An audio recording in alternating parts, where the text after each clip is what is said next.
Hey guys, it's your girl Mo and I'm back with another video. So for today's video, we're going to talk about things not to say to a black woman. A while ago in the summer, I saw this post by Avery Francis, and the post was basically a montage of statements not to say to black women, including explanations why it's harmful, why it should not be said, and how the black woman you're saying it to is feeling. When I saw this post, it immediately struck me because it brought up so many emotions and memories from my childhood, TVs, movies. So just a lot of personal experiences really resonated with this post. Yeah, so I said I'd make a video on it. That was in June. It's now December. But the important thing is that I'm still making a video because this post really mattered to me. And I just want to preface before we go any further, Black lives in America are systemically oppressed. I'll say that one more time. Black lives in America are systemically oppressed. If you don't know what that means, I'll try to explain it the best I can. Basically, since black people came to America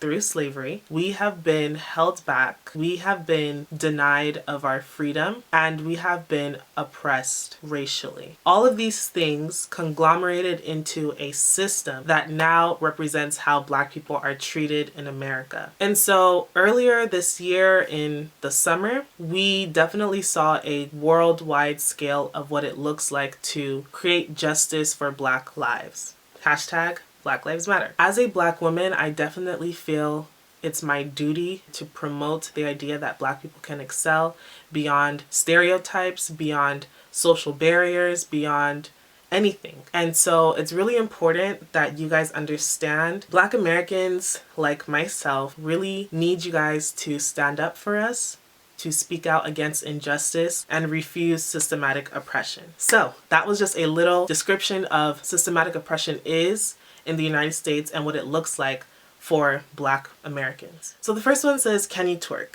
And it says, black women are often overly sexualized in media. Twerking isn't a bad thing, and lots of women, regardless of their race, love a good twerk. True. But when you ask us if we can twerk, you are minimizing us to characters and stereotypes that we often see in the media. Everyone loves to twerk. If you don't love to twerk, you are mad. When you're constantly asking the only black girl, can you twerk? Show us how to twerk. You minimalize us to twerking because we are often over-sexualized. They think, oh, all black girls got big butts. All black girls know how to dance. And the last statement really resonated with me. It says, black women do not exist to entertain you, period. You're asking us to perform. You're saying, come on, twerk. Like, no. These are things that we see in TV and movies, so it really becomes normalized and it becomes a normalized stereotype. This one is a classic. Can I touch your hair? No. Black women are not for your consumption. We are not pets, and this is not a petting zoo. Just because you think we have exotic hair, it doesn't mean it's an open invitation for you to come touch it. Cut it out. Stop. That is actually very weird, and you would not like it if someone came up to you all up in your face when you're just trying to walk to class. That's not okay. Really, mind your business. That's really it. So this one says, you don't even sound black. Ask me how many times I've been called an Oreo. This comment highlights subtle nuances of racism depicted in American media that do not accurately illustrate how we speak. By you saying I sound white and you're trying to say I sound smart or educated, that is very demeaning. There's no need for you to say this to someone. And it's the same thing with, oh wow, you speak so well. They're shocked. Huh. Every time I see the next statement, I immediately jump to a point in my life where someone has said these things to me. And this one says, I'm darker than you. I had a friend and me and her were really close. So middle school came around, she started hanging out with different people, I started hanging out with different people. One day I remember she came to my group. It was the brand new school year after summer. And she was like, oh my gosh, I'm almost as dark as Monique. When I heard that, I was like, what? It's just such a loaded comment. I don't really know why anyone would say that. Black women have been ridiculed for being too dark, and it's really not a thing for you to brag about when your skin color is just a tan from the summer or a spray tan and you're comparing it to my own body. And it's just like, what was the reason? What was the reason? The next one goes along with "you sound so white." It says, "Wow, you are so articulate." And I kind of spoke about that already. You're implying that Black women are not typically well spoken. Wow. Where are you from? You speak so well. That one gets me. Boom. It says, "If you are surprised when we are articulate, you need to check your own bias." This one right here. So this one says, "You are pretty for a Black girl."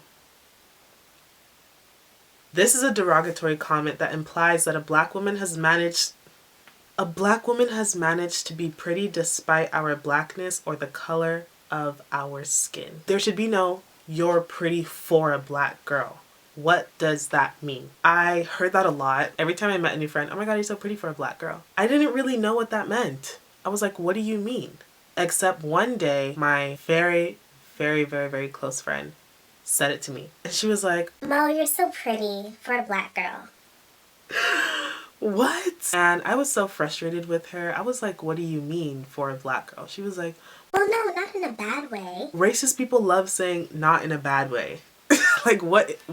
Yes, it's bad. I think I said something like, "You didn't have to say for a Black girl." Yeah, it was very hard hearing that because they're complimenting me, but it's a backhanded compliment because they're saying most Black girls are ugly. If you don't know now, the media has changed, but originally and most prominently has been catered to white women being the beauty standard. If you don't have a slim nose, if your cheekbones are too high, if your eyes are too small, you do not fit the beauty standard. And like I said, the media is changing. We are seeing so many new faces, so many new bodies. We are seeing so much more diversity within what the beauty standards are. However, Black women always get the shortest end of the stick. I feel like we're still really digging to get the true representation of Black women. The last one says,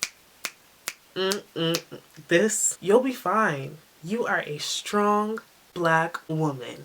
No. Black women encounter race and gender-based discrimination on a daily basis. That means we get discrimination from our race. People look at us and say, You're Black. Then people say, You're a woman. Then they will say, the worst, you're a Black woman. And it says, even with the best intentions, you could be contributing to encouraging us to suppress our feelings. While this has helped Black women endure a lot in society, it oppresses them when it's important to support and acknowledge our feelings. Just knowing a little bit about how Black women were first treated in America and how, again, remembering we have that systemic oppression that keeps these things going. We had to endure a lot. And while this may be beneficial in some cases, when a Black woman expresses that she's stressed, she's fatigued, she doesn't know if she can, keep up with whatever she's doing, she needs help, your response should not be, "Oh, you're a Black woman, you are so strong. Just hang in there.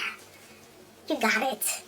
Not only are you saying our feelings don't matter, but you're saying our well-being doesn't matter. The strong Black woman is not always the role we want to play. Be conscious about what you're saying to Black women. This post just really struck a lot of nerves within me. As you can tell, each of these statements have either been said to me or said about someone that I knew, and none of these statements are okay. I just want to share a little consciousness with you guys, a little introduction to social justice and the movement behind Black Lives Matter. I really want you guys to reflect on these things and just really be aware of the things that you're saying to people, because it can hurt their feelings and it can make them feel less human, small, and like they can't express themselves. Let's all just be a little bit more mindful and really keep other people's feelings in mind. This is not a video that I would regularly upload, but that post really stuck in my head and I really wanted to make sure I did a video on it. If you guys have any questions or if you guys want to chat in the comments, let me know. And to all the Black girls watching this, you are loved, you are perfect, you are worthy, and most importantly, you are valued. So thank you guys for watching and I'll see you next time. Bye!